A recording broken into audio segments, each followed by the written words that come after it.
Purihin ang Diyos na banal. 1 Corinthians chapter 11, verse 23 uli. For I received from the Lord that which I also delivered to you, that the Lord Jesus on the same night in which He was betrayed, took bread. So, Nisan 14, okay? Passover. And when He had given thanks, He broke it and said, "Take it, this is my body, which is broken for you. Do this in remembrance of me." Para bang sinasabi ng Panginoon, kahit wala na ako dyan sa tabi ninyo, kahit di nyo na ako literal na nakikita kagaya ng mga apostol, mahal nyo pa rin ba ako? Mahalaga pa rin ba ako sa inyo? Lagi nyo pa rin ba akong naaalala? See? Yung mga nanay at tatay dito na hiwalay na sa kanilang mga mahal sa buhay, Sister Tita, di ba?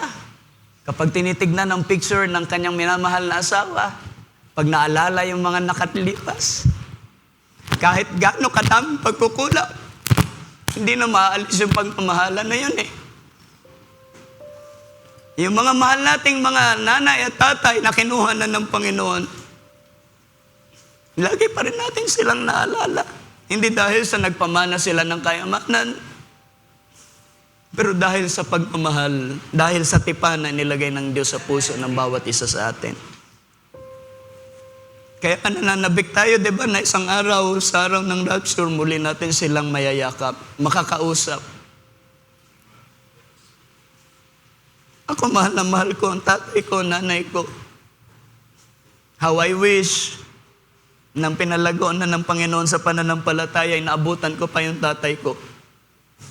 Pero salamat pa rin sa Panginoon dahil alam ng Diyos ang higit na makakabuti para sa atin. Hallelujah. Pwede pa rin nating ipaglingkod ang ating buhay sa kabila ng ang mga pagpapasya ng Diyos ay pinapauna niya na. In the same manner, He also took the cup after supper, saying, "This cup is the new covenant in my blood. This do as often as you drink it in remembrance of me." Kahit ba na, I feel like sinasabi ng Panginoon, kahit hirap ka na sa buhay, kahit marami nang umaapi sa iyo, kahit marami ka ng kaaway dahil sa pananampalatayang ito, mahal mo pa rin bang Panginoon? Naalala mo pa rin ba siya sa mga panahon na problemado ka? Di ba? Nagkakaroon ng ibang meaning pagka nagpapartake ka ng communion dahil sa pagmamahal ng ating Panginoon. Hindi mo kayang mabuhay na hiwalay sa ating Panginoon. Kaya ka paruot pa rito sa dakong ito, sa simbahan na to, hindi naman dahil sa mga friends mo eh. Dahil kilala mo ang Diyos na nakipagtipan sa iyo at hindi kanya pababayaan at hindi kanya pagkukulangin. May mga kapatid tayo rito, iniwan ng asawa dahil sa pananampalatayang ito. Pero nananatili pa rin kayo dahil alam ninyo, hindi kayo pinababayaan ng Panginoon. Hallelujah. Kaya sa mga iniwan ng asawa dyan, mas dalasan ninyo ang communion. Sa mga wala ng mga magulang, mga wala ng mahal na asawa, sa kapasyahan ng Panginoon, mas dalasan natin ang communion. Amen? For as often as you eat this bread and drink this cup, you proclaim the Lord's death till He comes. Therefore, whoever eats this bread and drink this cup of the Lord in an unworthy manner will be guilty of the body and blood of the Lord. Sa kakulangan ng unawa, sa kakulangan ng kapahayagan, kaya kang mabubuyo sa pagpapartake ng communion na hindi karapat-dapat. Enough are the days na tuwing magko-communion lang ay saka lang tayo magpapatawaran. Enough are those days. Hindi dahil may communion ay magsusori ka na sa iyong kapatid, batiin na tayo ulit. No. Take it seriously. Kung talagang naintindihan mo ang kalooban ng Diyos, hindi ka pwedeng mabuhay hanggang ikaw ay mamatay na meron kang kaalit, na meron kang sigalot, na mayroon kang bitterness sa iyong puso. No! You should live with peace because this covenant is a covenant of peace. It will not be taken away from you. Therefore, whoever eats this bread or drinks this cup of the Lord in an unworthy manner will be guilty of the body and blood of the Lord. Ibig sabihin, walang halaga sa iyo ang ginawa ng Panginoon sa krus ng Kalbaryo. Siguro ay iniisip natin, kaya natin ang ating sarili, but no, hindi natin kaya itaguyod ang ating sarili sa pagliligtas. But let a man examine himself, so let him eat of the bread and drink of the cup. For he who eats and drinks in an unworthy manner eats and drinks judgment to himself. See? Kaya hindi to, kung magsasuffer ka dahil unworthy ang iyong puso, hindi po yan parusa sa iyo ng Diyos. Yan ay kakulangan ng unawa sa kalooban ng Diyos. You are giving yourself judgment. Kaya hindi natin pwedeng sisihin ng Panginoon. Buhay ang kanyang mga salita. Not discerning the Lord's body. For this reason, many are weak and sick among you, and many sleep. For if we would judge ourselves, we would not be judged. But when we are judged, we are chastened by the Lord, that we may not be condemned with the world. So pasalamat pa rin tayo, di ba? Kung tayo man ay dumanas ng judgment sa ating mga sarili, iluhod mo na ang tuhod mo. Kilalanin mo na nagkulang ka sa harapan ng Panginoon. At ikaw ay patatawarin ng Diyos. Wala pa akong naalala, ninabasa sa kasulatan ang humingi ng tawad sa Diyos ay hindi niya pinatawad. Ganyan ka-forgiving ang ating Diyos sa pinaglilingkuran. Therefore, my brethren, when you come together to eat, wait for one another. So, wag tayong katulad ng mga mayayaman dito sa church ng Corinto na kumpulan sila, ang dami nilang kinakain. Yung mga hindi naman ganun, may masasabi sa buhay ng mga mananampalataya naman, sila rin. Kulang sa pagkain. Hallelujah. Kaya isa sa mga blessing ng communion, lahat tayo, pantay-pantay. Amen? Hallelujah. Therefore, my brethren, when you come together to eat, wait for one another, but if anyone is hungry, let him eat at home, lest you come together for judgment, and the rest I will set in order when I come. Thank God! Communion ngayon. Mala-restaurant ang church. No.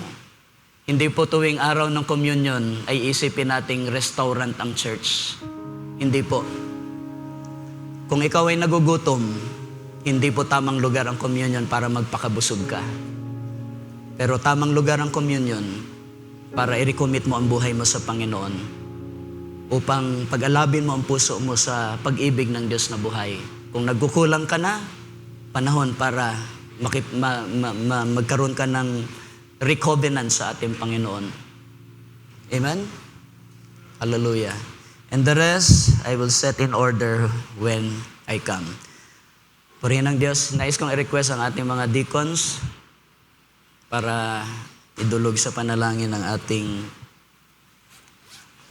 unleavened bread at ang grape wine. Grape wine yan, ano? Hindi naman juice. Hindi juice. So, napakahalaga kasi na maintindihan din natin yung simbolo ng mga ginagamit nating bagay sa communion. Dahil hindi naman ito ginawa ng Diyos sa wala. May significance ang alak at ang tinapay na ating ginagamit sa communion. Purihin ang Diyos. Tayo po ay manalangin. Ama naming banal, minsan pang pinapasalamatan ka namin sa iyong napakainam na presensya sa hapong ito.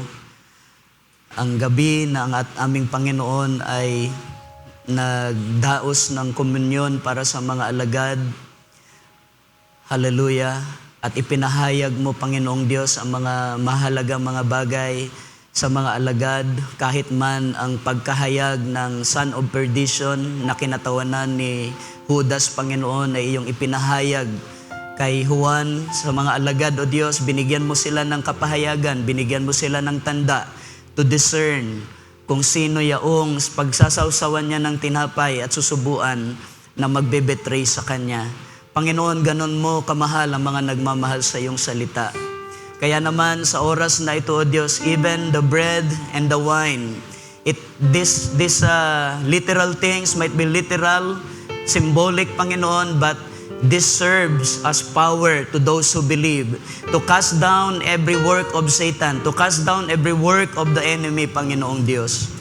Kaya naman, Panginoon, pagkalooban mo nawa kami ng patuloy na flow ng kapahayagan habang kami ay nabubuhay sa pananampalatayang ito, Panginoon, na hindi namin pababayaan ang bawat mga salitang ibinilin mo sa mga alagad ay patuloy naming ipapamuhay hanggang sa huling mga araw na ito. Kabilang ang bagay na ito, Panginoon, na ibinigay mo kay Apostol Pablo ay ipagpapatuloy namin hanggat kami may hininga ng buhay, Panginoon, sapagkat ito ang aming alaala ng iyong kabutihan at kagandahang loob. Nang kami makasalanan pa, inibig mo na kami at pinagtibay mo ang aming kaligtasan, ang iyong kawaan at kahabagan ay pinagtibay mo sa pamamagitan ng tipan ng iyong banal na dugo, Panginoong Diyos, na natigis sa krus ng Kalbaryo. Kung kaya't, Panginoon, narito ang tinapay na walang libadura, simbolo ng iyong katawan na binugbog sa krus ng Kalbaryo, in-squeeze, Panginoon, pressure sa krus ng Kalbaryo.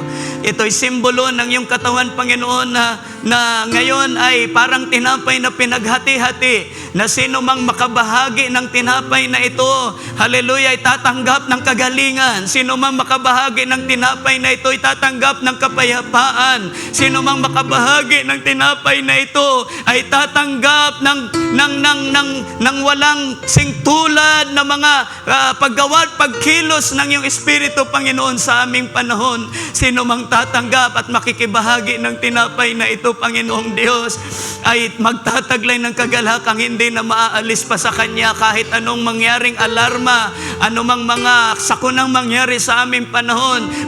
Magsitaasan na ang lahat ng mga bilihin, ay nananatili pa rin payapa ang iyong mga anak, Panginoong Diyos. Ito'y simbolo lamang, subalit ang mga bagay behind it, Lord God, na ini-enjoy namin ay siyang nararanasan namin, Lord God.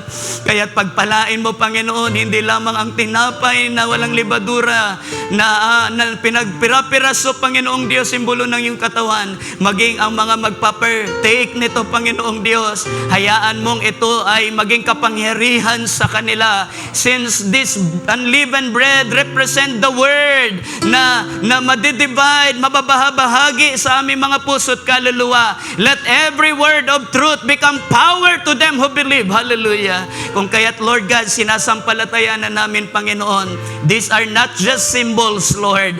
Ito'y mayroong realidad na ginagawa sa buhay ng mga mananampalataya. Gayon din, Lord God, ang saro ng alak, Panginoon, tinataas namin sa iyong banal na presensya. Ito'y sumisimbolo sa iyong dugo na natigis sa krus ng Kalbaryo.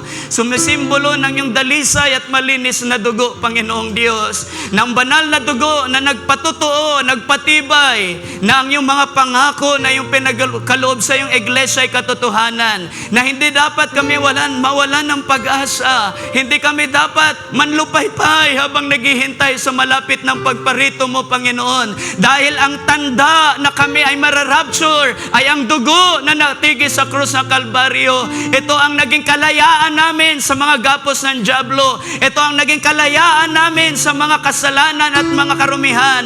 At ito ang naging kapangyarihan namin para hubaran si Satanas sa kanyang mga maruruming plano sa iyong iglesia. Salamat sa iyong banal na dugo na natigis sa krus ng Kalbaryo, na ito, Panginoong Diyos, ay naging kapayapaan ng aming mga puso, naging katiwasayan ng aming mga puso, Panginoong Diyos, upang habang kami ay naghihintay, ay mayroon kaming buhay na pag-asa na hindi mo kami pababayaan, hindi mo kami iiwanan. Ikaw ay sumasa amin palagi hanggang sa dulo ng kawakasan ng sanlibutan ito.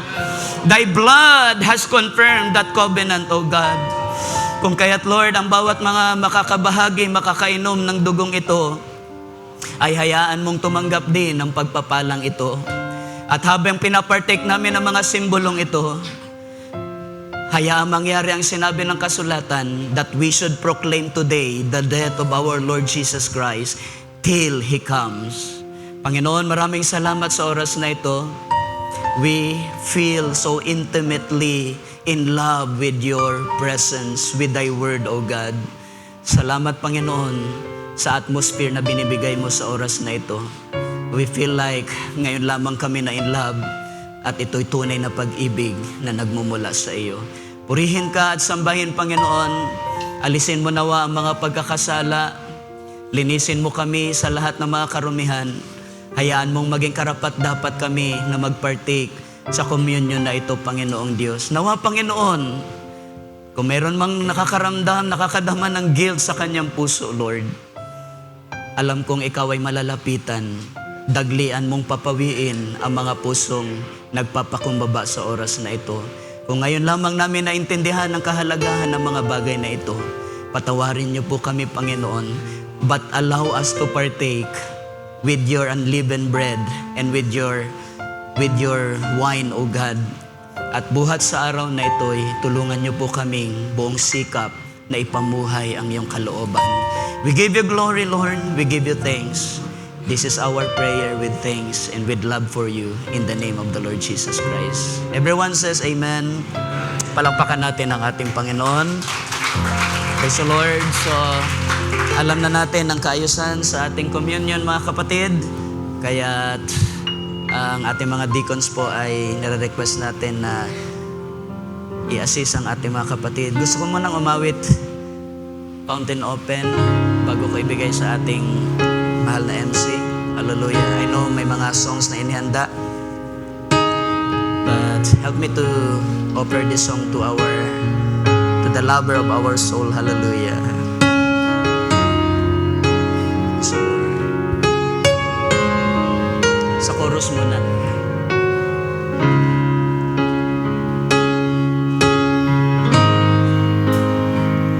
There is a fountain opened in the of David to you who believe, and there were streams of grace that flowing down from Calvary. Come now and receive. Once again.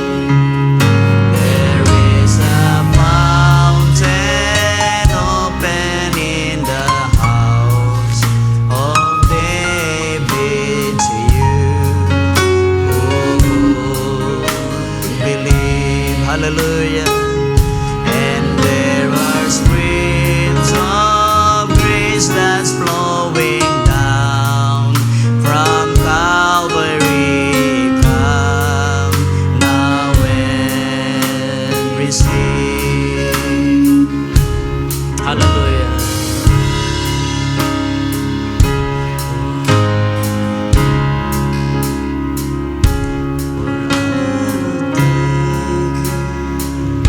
Tulungan niyo ang mga musicians. Praise the Lord. Singers. Glory. Hallelujah.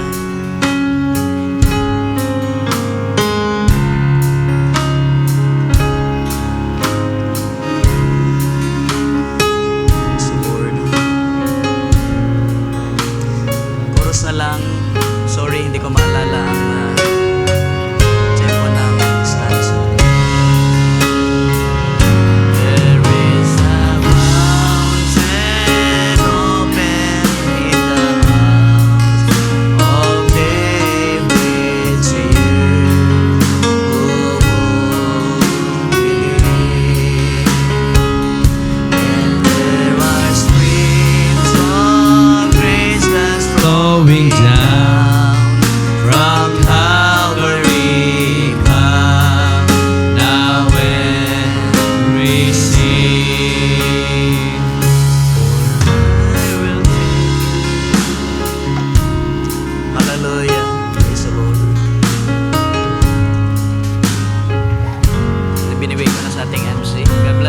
Palakpakan natin ang ating Panginoon.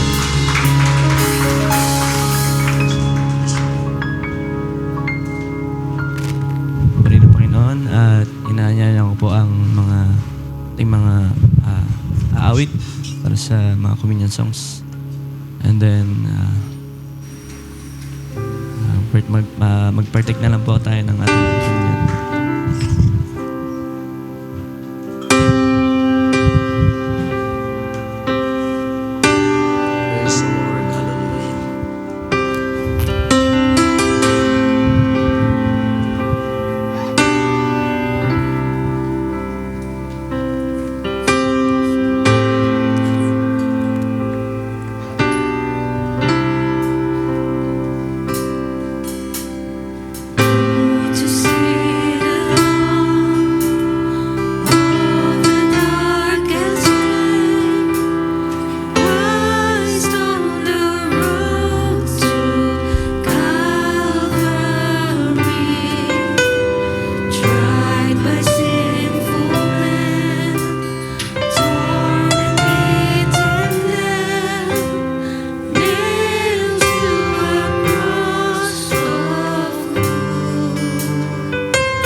The